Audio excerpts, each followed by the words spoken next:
Good morning. This is the Groom Creek Trail in the Prescott National Forest, and I'm taking a break to talk to you about an anime. It's called Ergo Proxy.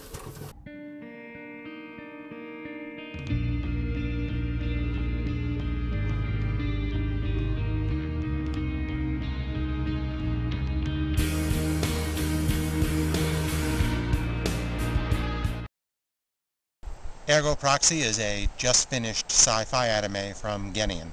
Set in a post-apocalyptic future where most of the surface of the planet has been devastated by some disaster that really hasn't been defined, and the surviving people are living inside domes.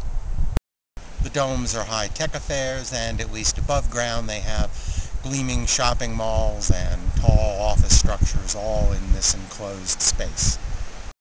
A lot of society is served by auto-raves, which are humanoid robots that respond to specific masters. They come in a lot of different models. Our first principal character is Vincent. He's an immigrant laborer working in the auto-rave repair division. Serious trouble. Our second principal character is Riel Mayer. She works in the security division, sort of as a police detective, partnered with her auto-rave entourage, Iggy. The story gets started when Riel is investigating an infection that's plaguing auto-raves. Called Kogito, it's a computer virus of some sort. Is she infected with the virus?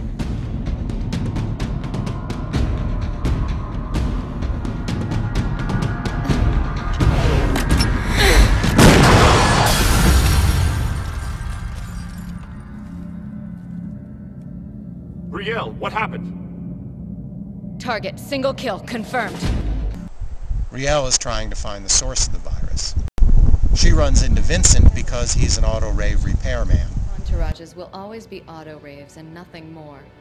To become a fellow citizen, you need to work harder on your human relationships. Inspector Riel. We met at the interview, right? Vincent Law. Vincent. But in the course of the investigation of the infected auto-raves, Riel runs into something quite different. A creature we'll end up calling a proxy.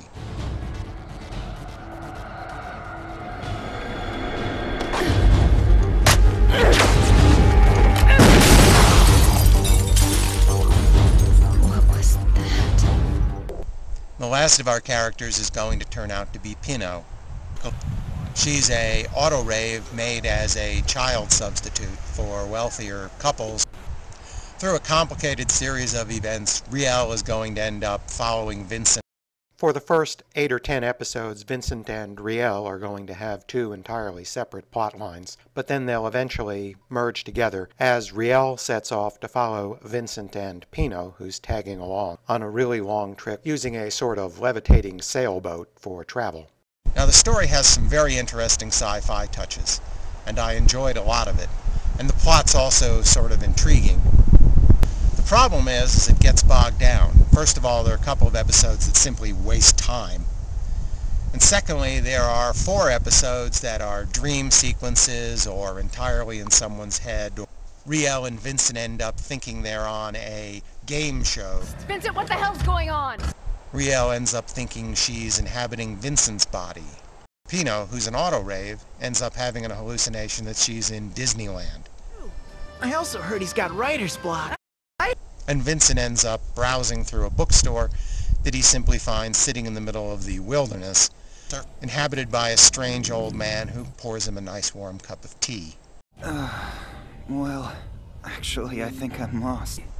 All of that stuff is just artsy storytelling for that sake and doesn't drive the plot forward at all, and it drives you nuts to have that many wasted episodes in a 26-episode series.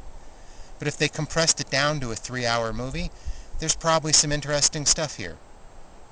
So overall, I'm going to give it 3.5 stars. I'd have given it 4 if it hadn't wasted so much of my time. Thanks for listening.